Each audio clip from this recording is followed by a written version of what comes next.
معراج کا جو سفر ہے یہ دو مرحلوں میں ہوا۔ پہلا جو مرحلہ ہے وہ مسجد حرام سے بیت المقدس تک ہے، دوسرا مرحلہ بیت المقدس سے سدرۃ المنتہا اور عرش معلیٰ تک ہے۔ یہ دو مرحلے۔ پہلا جو مرحلہ ہے پیغمبر پاک صلی اللہ علیہ وسلم حضرت ام ہانی کے گھر آرام فرما تھے، جبریل امین تشریف لے کر آئے فرشتوں سمیت، ام ہانی کے گھر کی چھت کو شق کیا، تشریف لے کر آئے اور آپ صلی اللہ علیہ وسلم کو وہاں سے اٹھایا۔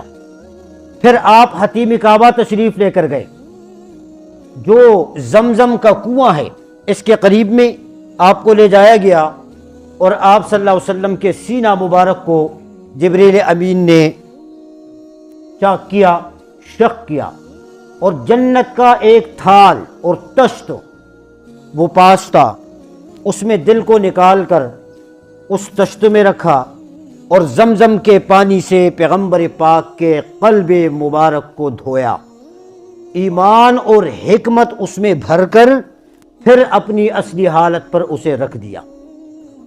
حضرت انس بن مالک رضی اللہ تعالیٰ فرماتے ہیں، یہ بعض لوگ کہتے ہیں کہ معراج کا جو سفر ہے یہ جسمانی طور پر نہیں ہوا تھا، یہ روحانی طور پر ہوا تھا، جو منکرین معراج ہیں، لیکن یہ بات غلط ہے۔ معراج کا سفر خواب کی حالت میں نہیں ہوا تھا، معراج کا جو سفر ہے یہ بیداری کے عالم میں ہوا تھا۔ حضرت انس بن مالک رضی اللہ تعالیٰ فرماتے ہیں کہ فَكُنْتُ أَرَىٰ أَثَرُ الْمِخْيَةِ فِي صَدْرِهِ، کہ پیغمبر پاک صلی اللہ علیہ وسلم کے سینے مبارک میں ٹانکوں کے جو اثرات اور نشانات تھے یہ میں نے اپنی آنکھوں سے دیکھے تھے۔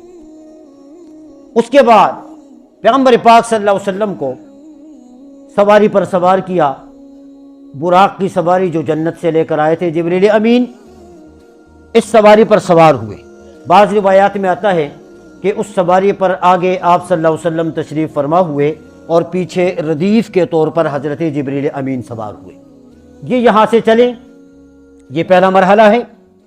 جب مکہ مکرمہ سے یہ چلیں تو راستے میں ایک جگہ آئی، حضرت جبریل امین نے فرمایا کہ یہاں پر اتر جائیں، اسے یثرب کہا جاتا ہے، یہ مدینہ ہے، اور اسی جگہ آپ نے ہجرت کر کے آنا ہے، 2 رکعت آپ نفل نماز ادا کریں۔ یہ پہلا سٹے ہے پیغمبر پاک صلی اللہ علیہ وسلم کا۔ یہاں سے پھر چل پڑے۔ دوسرا جو مقام آیا وہ مقام طور سینا کا تھا، جس پر جبریل امین فرمانے لگے کہ یا رسول اللہ، یہ وہ جگہ ہے کہ جس جگہ اللہ اپنے پیغمبر حضرت موسیٰ علیہ السلام سے ہم کلام ہوئے تھے، جہاں پر آپ 2 رکعت نماز ادا کریں۔ 2 رکعت نماز ادا فرمائی، اس کے بعد پھر چل پڑے۔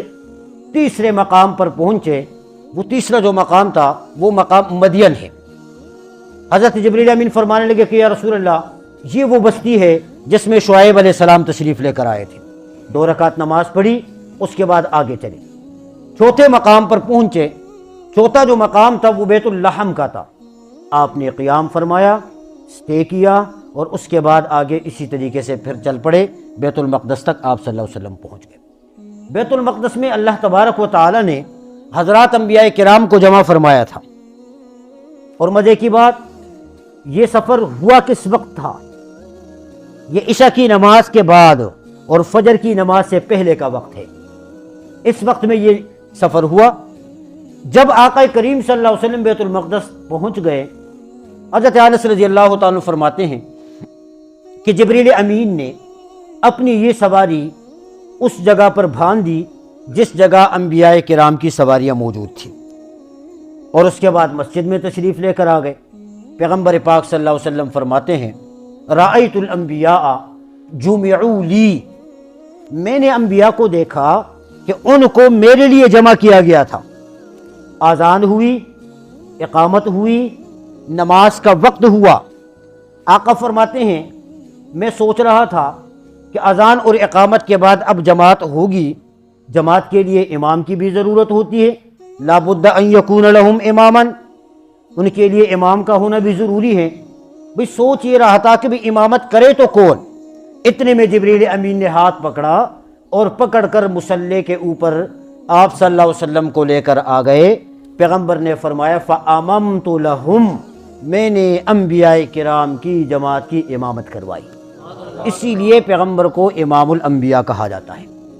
اب نماز ادا ہوئی، نماز ادا کرنے کے بعد پیغمبر پاک صلی اللہ علیہ وسلم نے حضرات انبیاء کرام سے ان کے مشن کے بارے میں پوچھا، تو سب نے متفقہ طور پر فرمایا بعثنا للتوحید، کہ اللہ نے ہم سب کو اپنی توحید کے لیے بھیجا ہے۔ اس کے بعد ثم رفعت الی سدرۃ المنتہی، اب یہاں سے دوسرا مرحلہ سفر کا شروع ہو جاتا ہے۔ پیغمبر پاک صلی اللہ علیہ وسلم اب یہاں سے دوسرے مرحلے کی طرف تشریف لے کے جا رہے ہیں۔ پہلے آسمان تک پہنچ گئے، پہلے آسمان میں حضرت آدم علیہ السلام سے ملاقات ہوئی، دوسرے آسمان تک پہنچ گئے، وہاں حضرت عیسیٰ اور حضرت یحییٰ علیہ السلام سے ملاقات ہوئی، تیسرے آسمان تک پہنچے، وہاں حضرت یوسف علیہ السلام سے ملاقات ہوئی، چوتھے آسمان پر حضرت ادریس علیہ السلام سے ملاقات ہوئی، پانچویں آسمان پر حضرت ہارون علیہ السلام سے ملاقات ہوئی، چھٹے آسمان پر حضرت موسیٰ علیہ السلام سے ملاقات ہوئی، اور ساتویں آسمان پر حضرت ابراہیم علیہ السلام سے ملاقات ہوئی۔ یہ ملاقاتیں آپ صلی اللہ علیہ وسلم نے کر لی انبیاء کرام سے۔ اس کے بعد پیغمبر پاک صلی اللہ علیہ وسلم جب ان ملاقاتوں سے فارغ ہوئے تو اب آپ صلی اللہ علیہ وسلم سدرۃ المنتہی تک تشریف لے کر گئے ہیں، ساتھ میں جبریل امین موجود ہے۔ یہ سدرۃ المنتہی یہ کیا ہے؟ سدرہ کہتے ہیں بیری کو، بیری کا درخت، بیری، اور منتہا کا معنی انتہا ہوتا ہے، کسی چیز کی انتہا، ختم۔